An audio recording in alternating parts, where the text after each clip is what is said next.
Okay, and before we get to our speaker, I'm Koala. I'm the founder of Paubox. I'm here in San Francisco. We were at the HIMSS Healthcare Conference last week in Chicago. I think 9 of us flew up. I went to my first Wrigley game. That was really cool. And I'm drinking Phil's coffee because, man, I'm just really behind on work.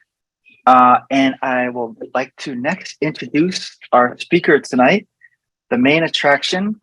I've known Dean Levitt for quite a long time. We met at a tech mixer in Honolulu quite a while ago. And since that time, we've kept in touch. And Dean is an early investor in Paubox, and now he's with us, helping us out with our content full time. And let me get to my screen of notes here. So Dean was raised on a farm in South Africa. So even though he's in Maine right now, that is not a Maine accent. And he moved to the US to pursue a music career. And eventually, what turned into a problem he had for creating a tool for musicians, him and his brother created an email marketing company called Mad Mimi. You may have heard of it. It went gangbusters and eventually sold to GoDaddy. So there, Dean brought the concept of the email marketing platform to GoDaddy through that acquisition. Dean is also a published author on email marketing. So he is definitely someone with deep domain expertise in the area. And he's also a mentor at 500 Startups. He's co-founded other startups. And we are also, Dean and I, working on a book on HIPAA compliant email. Knock on wood, we'll finish it this year. If you folks want early editions or want to maybe have a couple quotes in the book, we're very open. It's very early stages, but yes, our plan is to write the book on HIPAA compliant email this year, which I think will be a nice thing for us to do. So I will turn it over to Dean now. We got some exciting stuff for you folks. Dean, did I miss anything? No, all good. Thank you. Cool.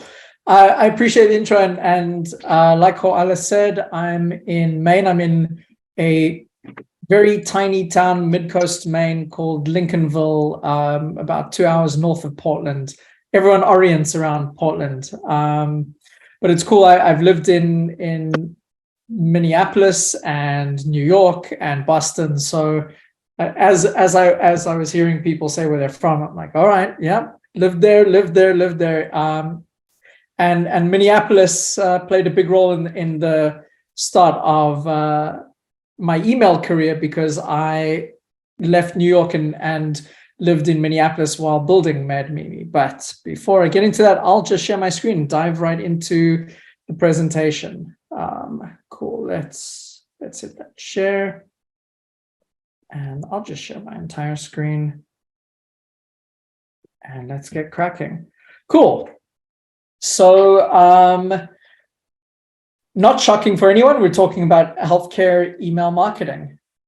And I don't think I can do better than Hoala's intro of me. I think he kind of hit all the very important points.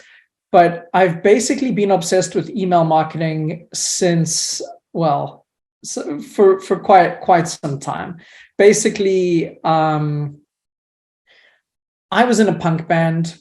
And one of the things you did back in the early 2000s is send a whole lot of emails to booking agents at clubs and beg them to let you on the stage. And it was while building, we'd send what were called electronic press kits.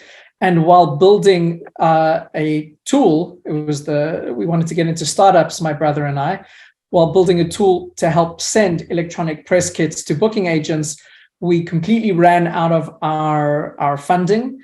And a developer who was a friend of a friend of a friend said, look, you guys have something that's kind of like a really dumbed down, simple MailChimp. Why not go live with that?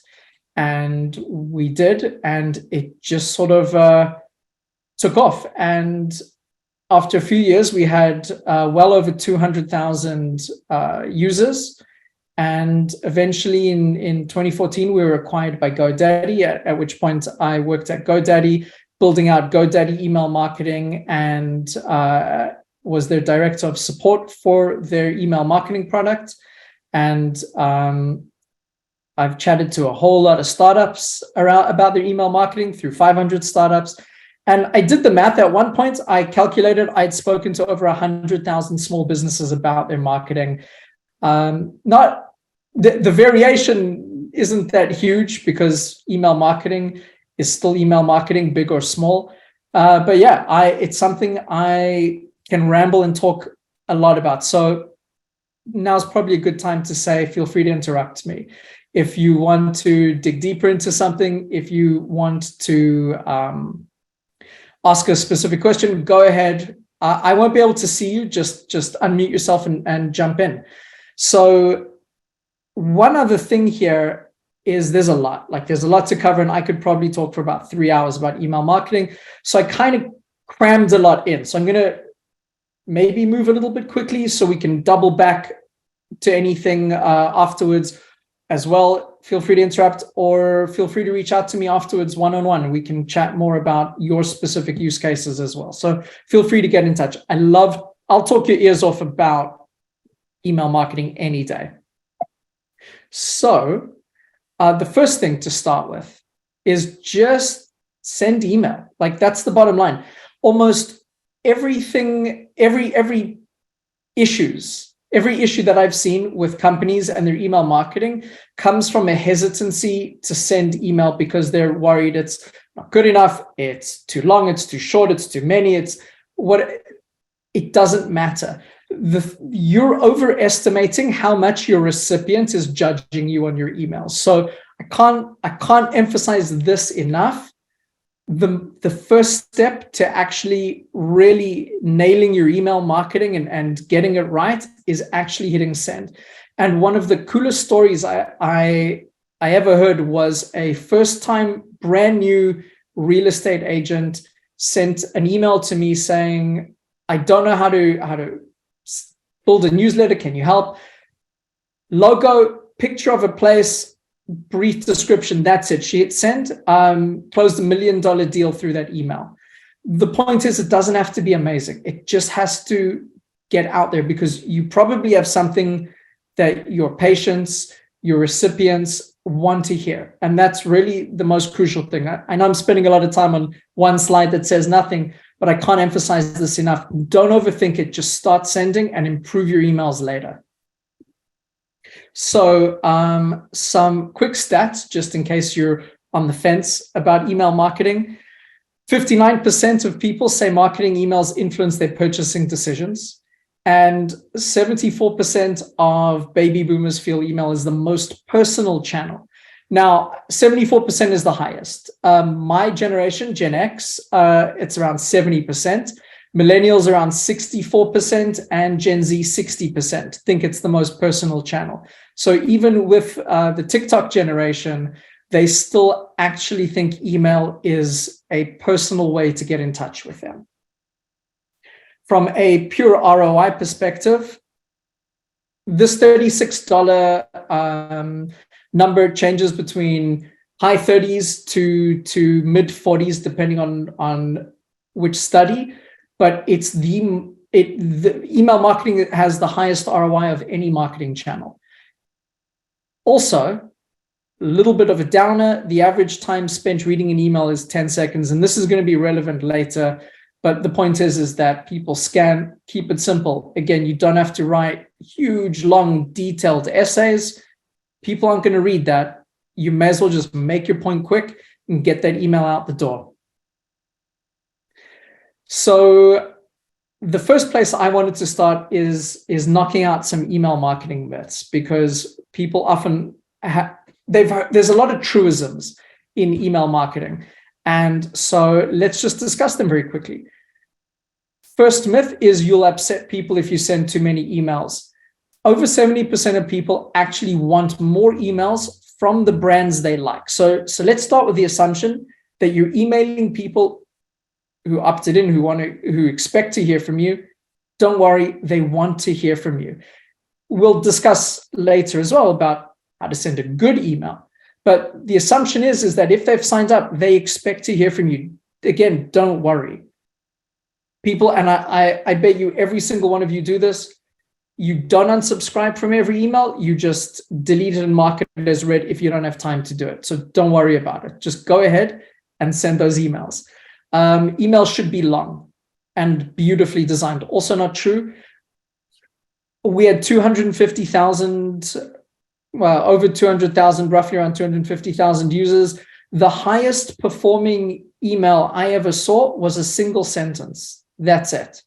It was a blogger who had a really engaged audience, and his emails, he sent them out weekly, was new post in the subject line of the post. That's it. Emails don't have to be these big chores. Simple is fine. There's a perfect time to send. I've seen every single statistic out there on the best time to send. Tuesdays at 12, Fridays at 9. It doesn't matter. There is no perfect time to send. Personally speaking, my best performing email was sent Sunday evening. You don't have to worry about it. Again, just send that email. And email content can land you in the spam folder. This used to be true. Now it's a myth. I still see people worrying about using the word free or adding a price in their email. Anti-spam stuff has evolved a lot over the last few years. Google and Yahoo and Microsoft, they have very advanced filtering data, and they use advanced tools. And don't worry about your content. If you have DKIM and SPF records set up, which we'll get into, and if you are sending on a reputable IP and you're not spamming people with actual genuine spam, you're probably going to land in the inbox. So let's get into delivery best practices. First thing first, you should set up DKIM and SPF records. Now, we can get into it from a technical perspective, and if you're using Paubox marketing, you'll definitely need to set this up, and there's instructions, and if you really don't know how to set this up, shoot me an email. I'll send you a video of how to set it up. But basically, these are authentication aspects, elements. I don't really know what to call them because I'm not super technical myself, but these are authentication protocols that tell Google that you're a real company with a real domain and you are who you say you are. So if I'm going to email you from dean@paubox.com, DKIM and SPF records tell the recipient system that this is actually paubox.com sending the email, and it is actually dean@paubox.com sending the email. So when I say don't worry about the email content, you don't have to worry about the email content because you've set up DKIM and SPF records. The second delivery best practice is be readable and be reasonable. So sure, if you start sending people 8 emails a day, and I know I said content doesn't really matter, but if you write in all caps with 50 exclamation marks and $20 signs, that might trigger some older spam filters. But if you send nice emails that people want to receive, you will always land in the inbox. Don't purchase lists. This shouldn't surprise anyone, but people still buy lists. If any list seller tells you, don't worry, this is opt-in, they're lying. If people didn't opt in to you, that's not an opt-in list. So if you want to ruin your domain's reputation, purchase list. If you don't want to ruin your domain's reputation, don't purchase lists. Good behavior compounds delivery. Basically, if you are a good sender and you have a reasonable open rate and recipients don't flag you as spam, your delivery will remain good and it will get better. And if you use, for email marketing, a reputable email platform, for example, Paubox marketing, I promise I'm not doing sales stuff here, but basically, if you use a reputable email platform, everyone who is a good sender basically lifts each other up. So make sure you're only ever sending with reputable email platforms. And clean up your list periodically. People are generally quite concerned about unsubscribes and bounce rates. Don't worry, you want them off your list. Getting them off your list is actually, it cleans your list, it cleans things up, and it will improve your delivery over time. So let's get into subject lines. I absolutely admit this image is completely meaningless. I couldn't think of anything better to go here, so I went with this one. But that isn't David Ogilvy, who said, when you've written your headline, you have spent 80 cents out of your dollar. The same thing applies to subject lines. Subject lines drive your open rate. So some stats, 64% of recipients decide what to do with your email based on the subject line. And personalized subject lines increase open rates by 29%. I can talk a lot about subject lines, and maybe we'll get into it at the end.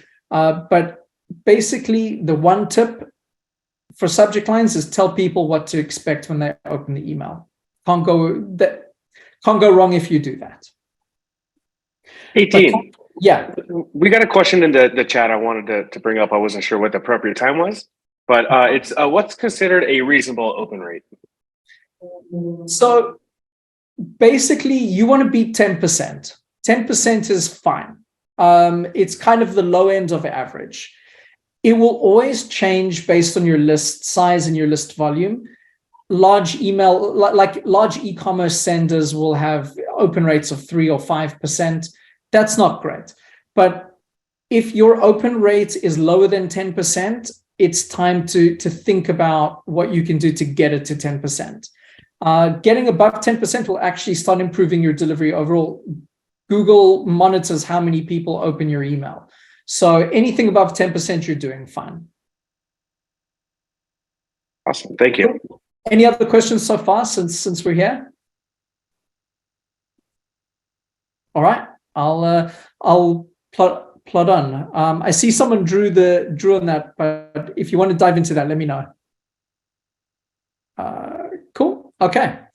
Let's keep moving. So I mentioned over here personalized subject lines. So that brings us into the specifics of healthcare marketing, which is PHI.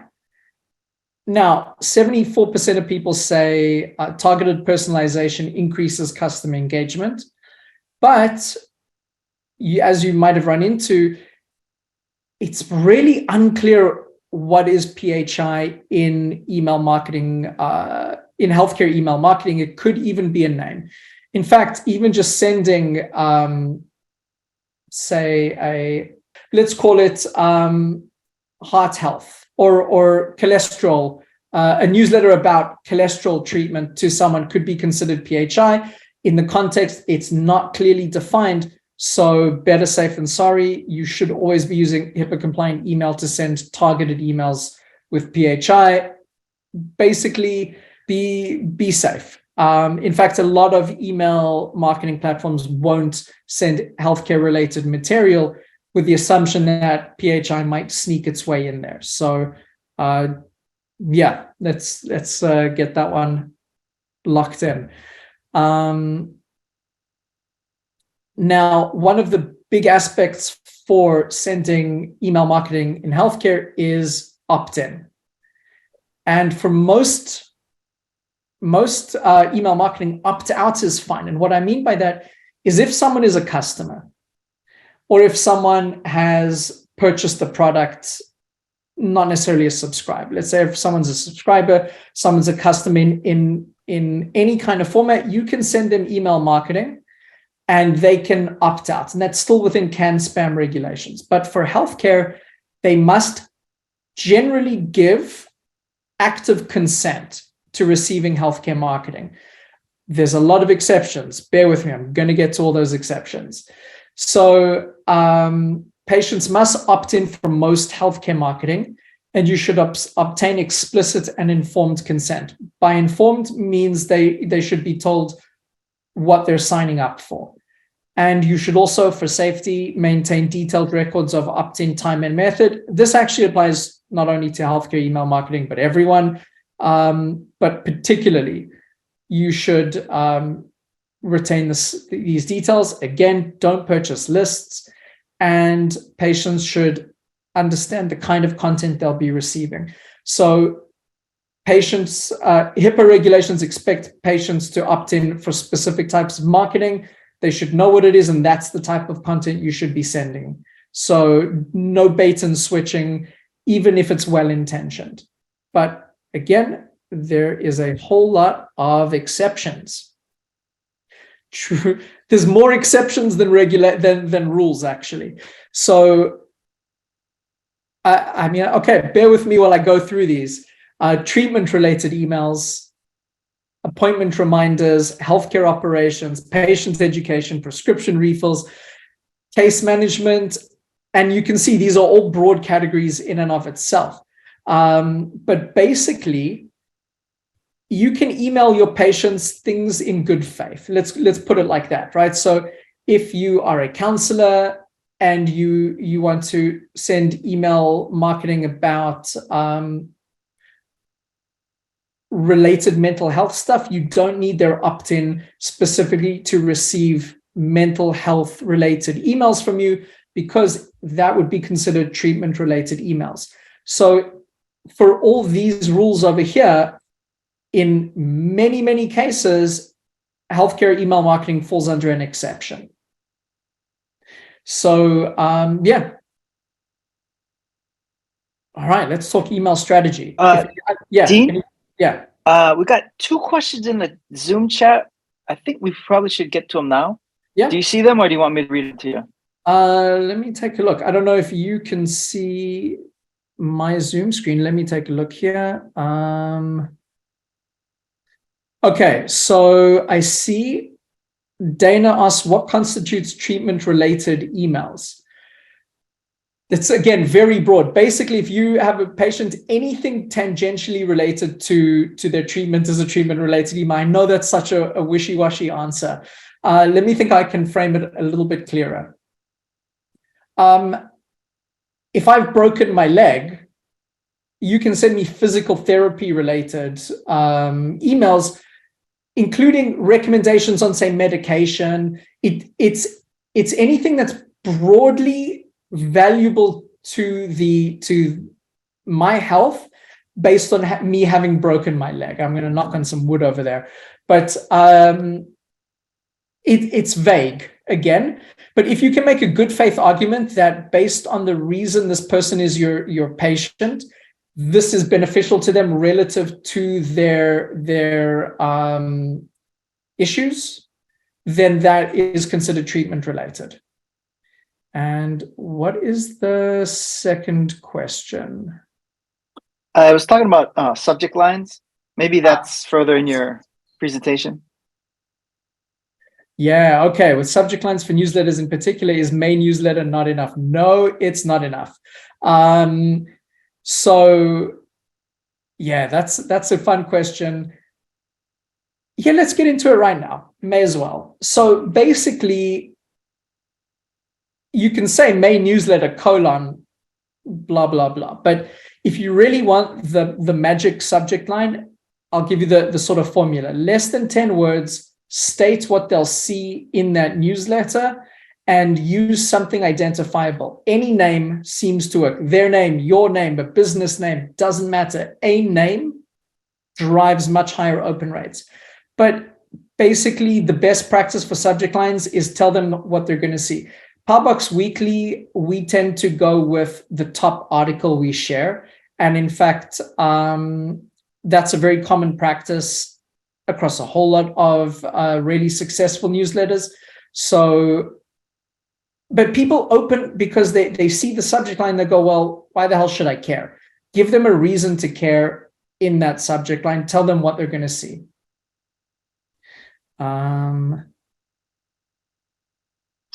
Cool. Maybe we can pause here, Dean.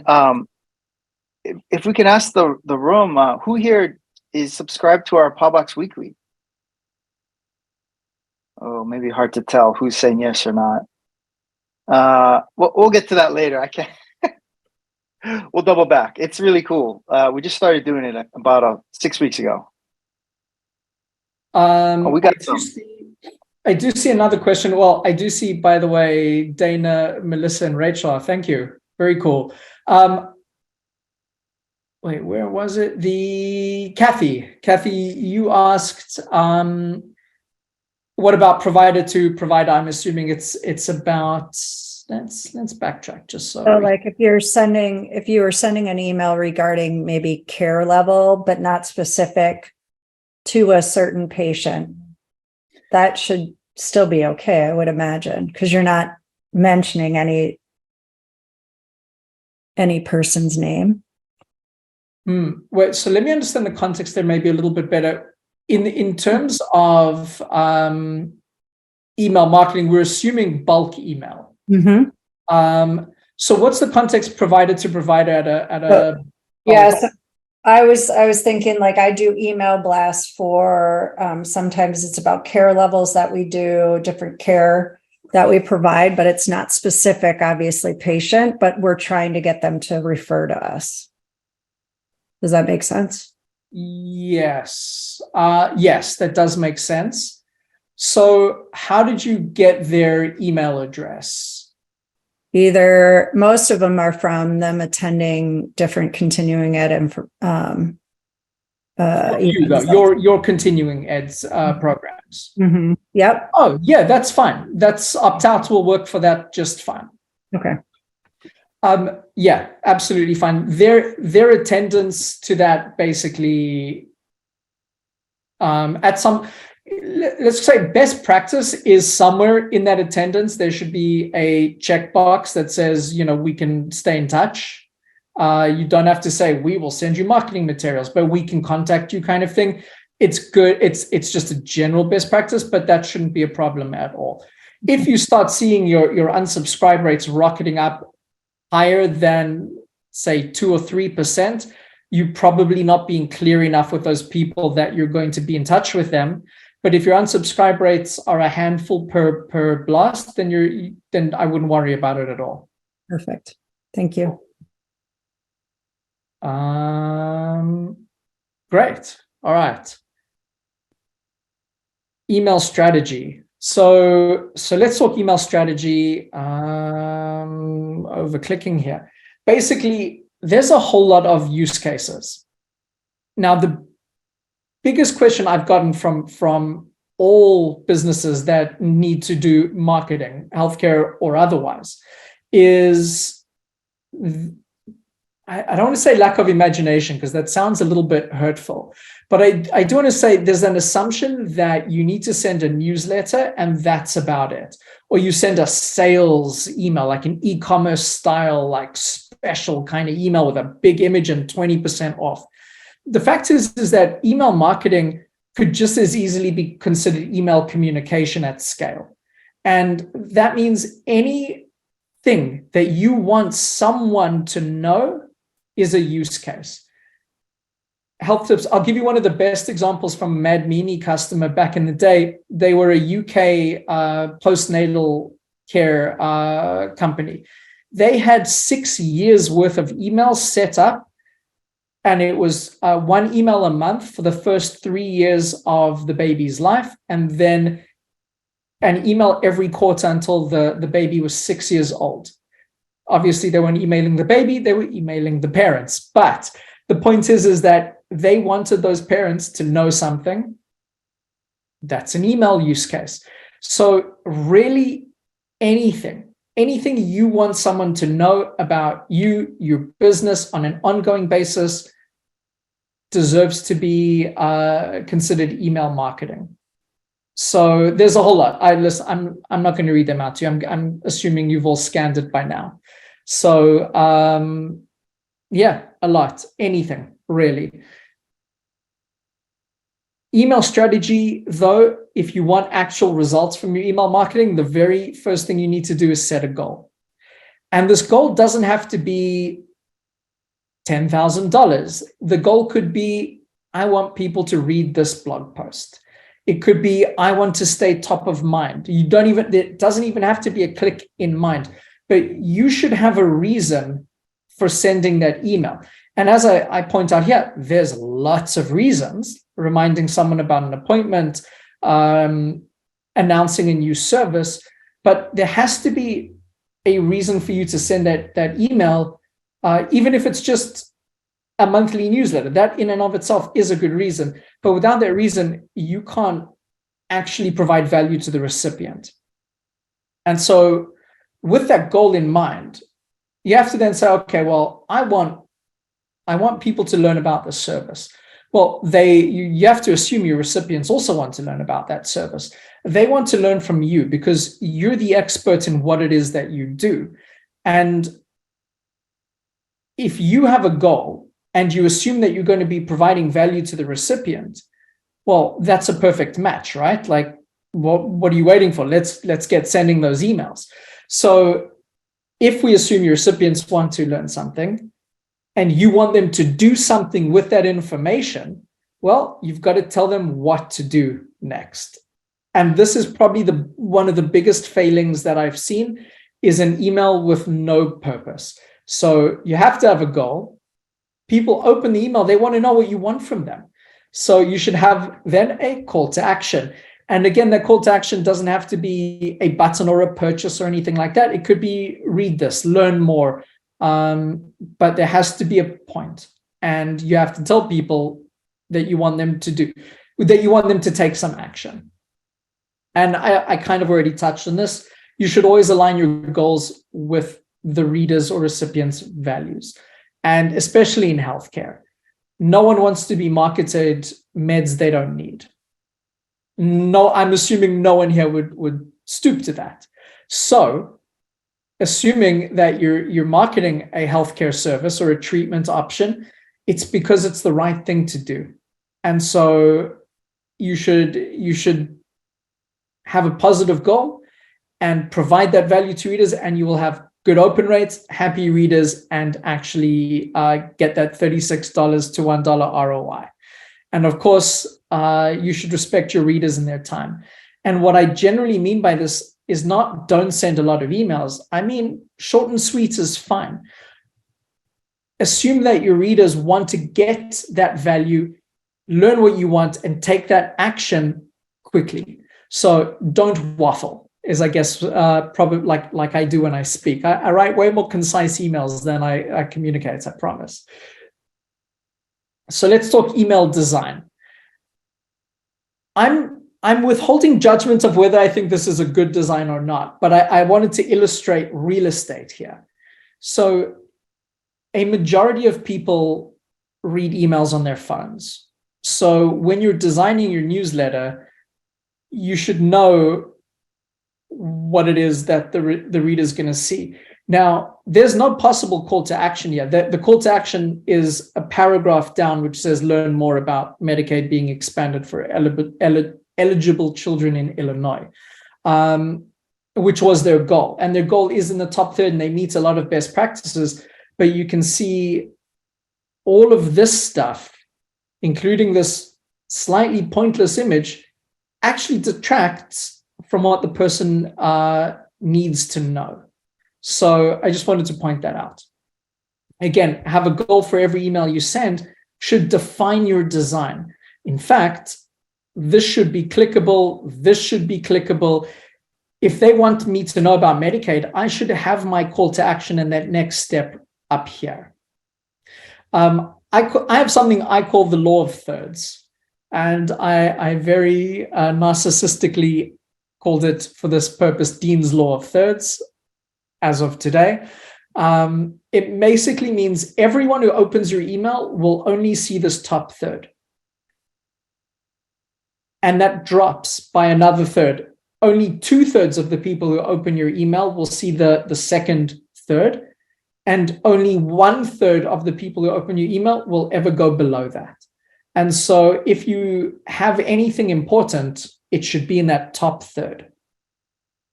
Large fonts are mobile friendly. You can compare how this font up here looks relative to this Medicaid expanded for eligible children. Be thoughtful about image size and frequency. They do not need this image here at all. And there's a few other things about image file size as well. So you don't need tons of images. In fact, lots of images are a little bit distracting. file size also matters. Gmail, for two reasons. One is that large images are slow to load on mobile networks. So we used to send 20 kilobyte emails. Now 20 kilobyte images. Now images are 300 or 400 kilobytes, and that's fine. But a megabyte will be slow to load even with 5G. So be aware about image file size, and also if your email file size is too big, Gmail's actually going to cut it off at around all the information says 102 kilobytes. I don't know how that relates actually to images, because I've definitely included images higher than 102 kilobytes. But however they calculate it, the more large files you add, the sooner Gmail might cut off your newsletter. Now, you shouldn't worry about that. That's still going to be a long email. So if you're adhering to my design principles of keep things simple and short, you're probably never going to get cut off. So simple is always better, because it works. And this is the same email in desktop. This is actually all they wanted, is learn more. So you can kind of compare the two differences. On desktop, this looks a lot better. So this is a good example of designing for desktop, not mobile.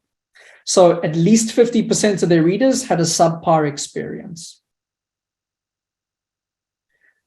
Now let's talk sending strategy. Consistency is the priority. Basically, I always recommend, and we do this at Paubox ourselves, is we set a schedule. So every week on Thursdays, exactly what I'm going to do after this presentation is I'm going to go out and build Paubox Weekly. The only way anyone ever is going to actually build that cadence of sending email marketing and sending newsletters is if you start with a schedule. Monthly, though, you should start your schedule super achievable, once a quarter. In fact, a majority of people doing email marketing only send once a quarter.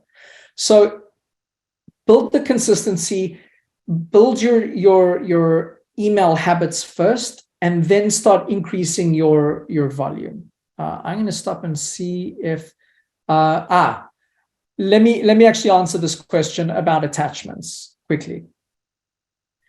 Most email marketing platforms don't actually allow attachments anyways. So I would assume don't send attachments. Much better to host that file that you would attach on your site and link to it. Attachments get a little bit wonky in bulk email. Cool. So again, I've stressed this multiple times. Just start and get it right later. So start sending that email, even if it's 3 sentences long, and build your newsletter style, your brand, your voice, and all of that stuff everyone overthinks before sending their emails. Just do that later. First send, because I'm assuming, and you should assume too, the people who subscribe to you, your patients, your customers, your clients, they want to hear from you. They don't want to hear from you with the most perfect, beautiful work of art as a newsletter. They want to hear from you because what you provide is worth providing and is worth them engaging with. Now, the other thing I do recommend is have someone on your team who writes the emails. It shouldn't be a team sport. One person writes it on a schedule, you'll get those emails done. And you do need a proofreader. I think the person writing should send it to someone else for a rundown, but not a team. Don't do email design by committee. It will drive everyone crazy and it wastes a lot more time.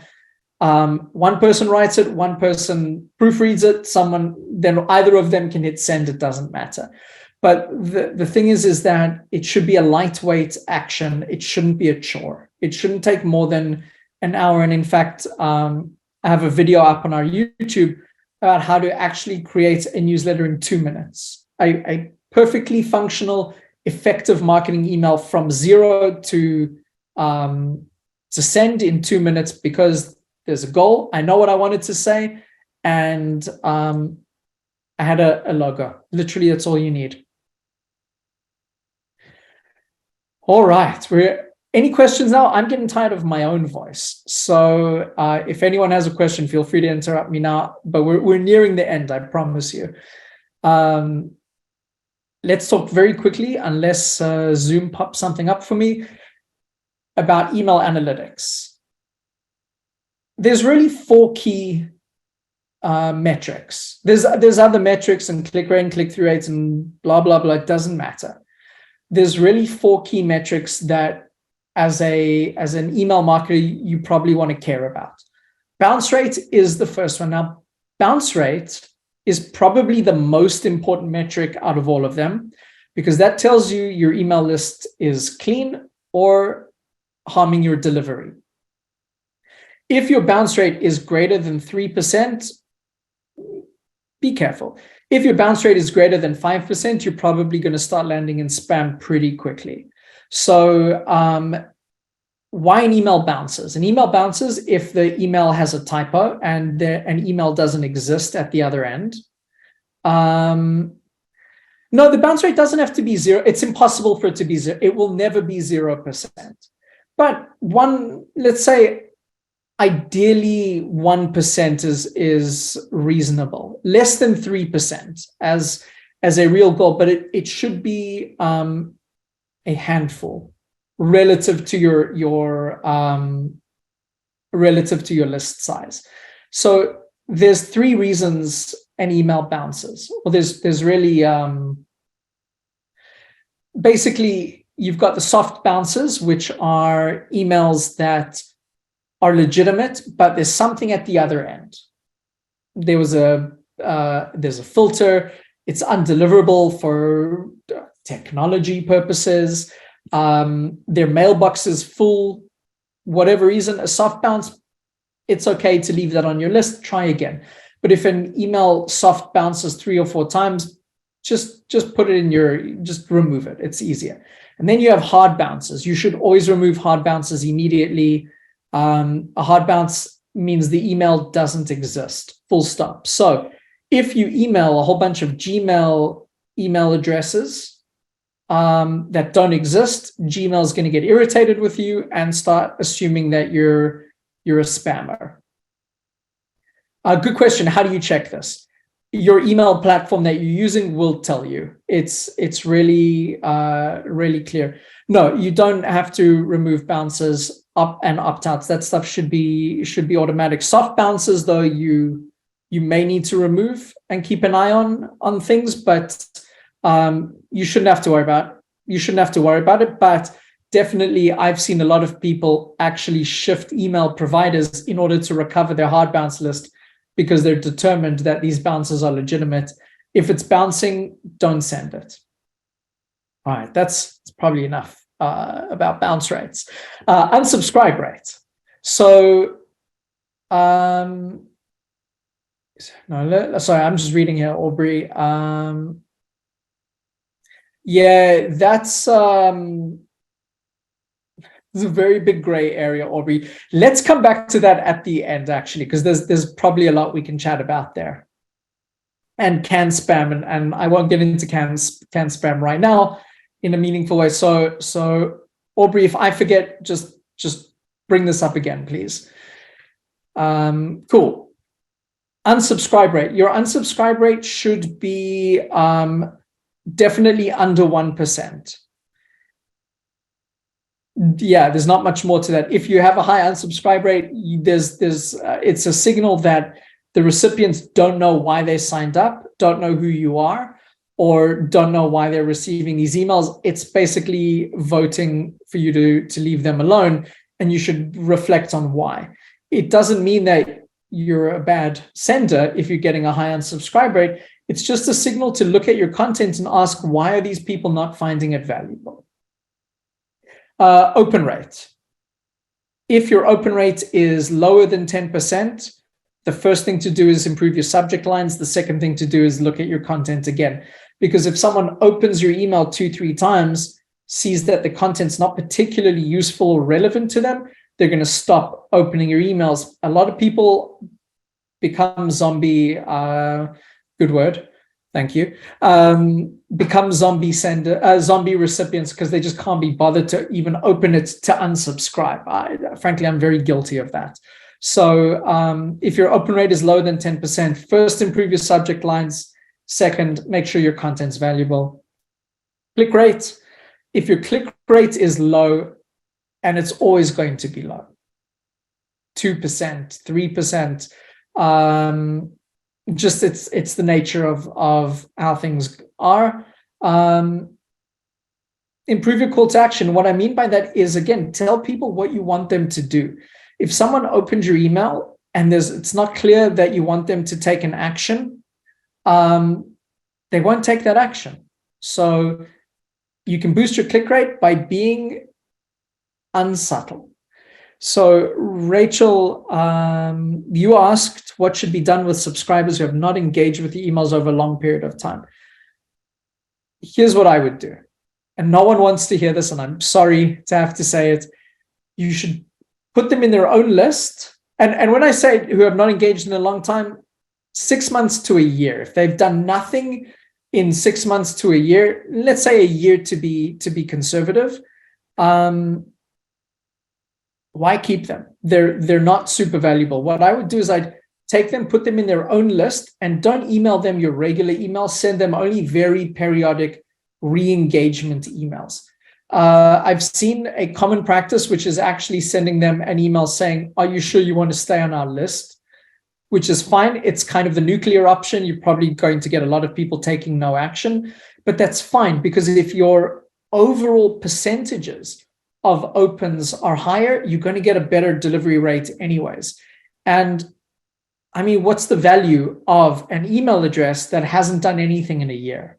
It's very low.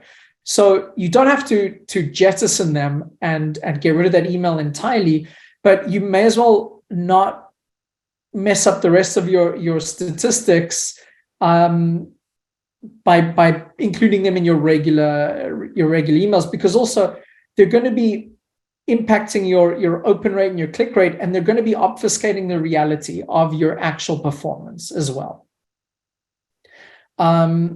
Which brings me to something that very few people do, and in fact, very few email marketing platforms do, but Paubox does, is show your analytics at a monthly level, which I think is phenomenal.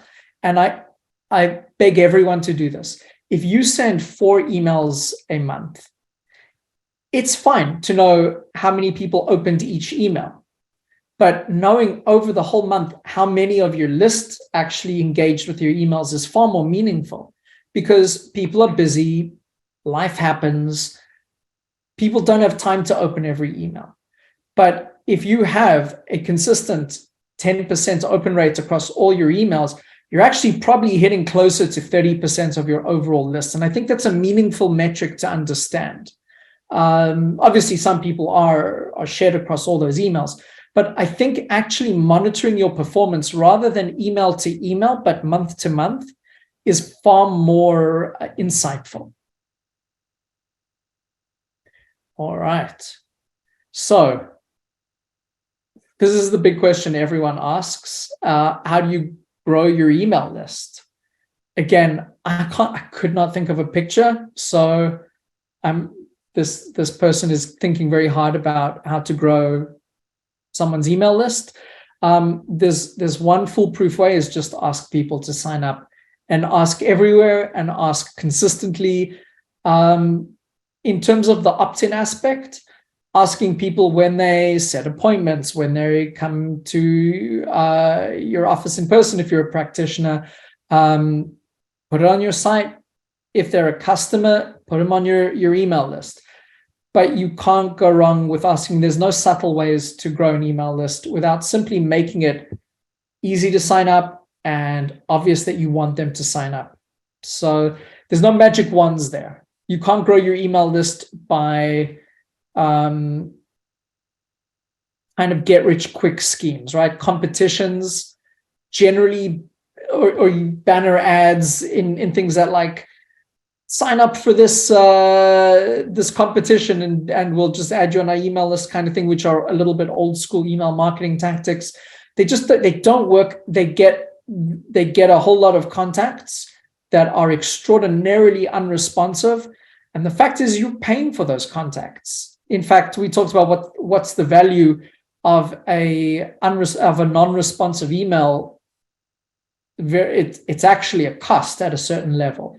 So you should be asking for, you can grow your email list one by one by just asking everyone you come into contact with. Again, tell them what they're signing up for, what to expect, and ask and ask and ask. All right. I think this is the last slide. Helpful tools. Marketing automation, drip campaigns.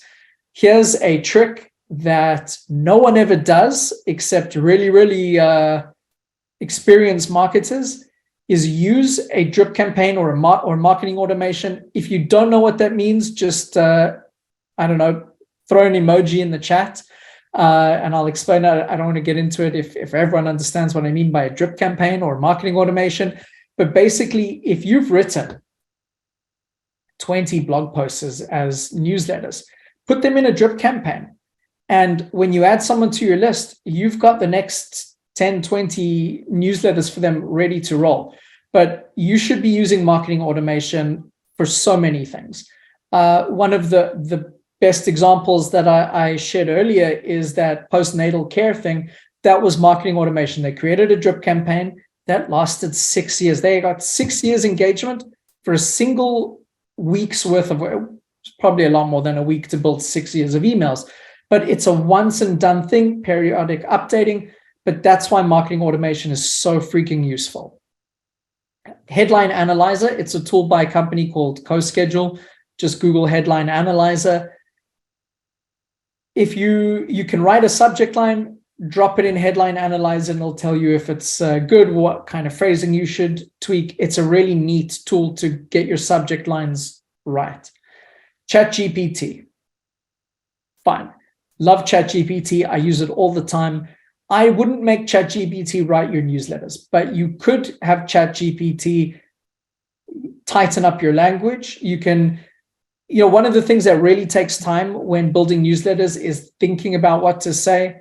If you've got that goal that I've hammered home this whole time, is you've got to know what you want. Ask ChatGPT 3 tips to communicate this goal effectively in a newsletter. It'll give you 3 tips, tweak it a little bit, drop it in your newsletter, hit send, done. Canva, awesome design tool. I'm assuming everyone's played around with Canva at this point, but I use it so much. Grammarly, also really nice. Their tone checker is great. You want to be tight with your writing, and GPT is not tight. Grammarly is tight. It'll help you really clean up your phrasing. Calendar is, a calendar, any calendar, pen and paper calendars is fine. It's a tool. I have in my Google Calendar blocked off every week a time to write Paubox Weekly and a time every month to write Paubox Monthly. And it's amazing. It's made me so much more effective when actually putting my email writing time on a calendar, not the sending time, but the writing time. I block that time off. And lastly, Unsplash free images. If you don't want to spend money on images on Shutterstock, Unsplash is fantastic. Pexels, there's a lot of them out there, but Unsplash is probably one of the biggest. If you have a pro Canva account, you don't need Unsplash. There's just a great library of images in Canva if you do need images. And fine, I'm calling that done. Thank you for listening. Let's get into any other questions or thoughts or ideas.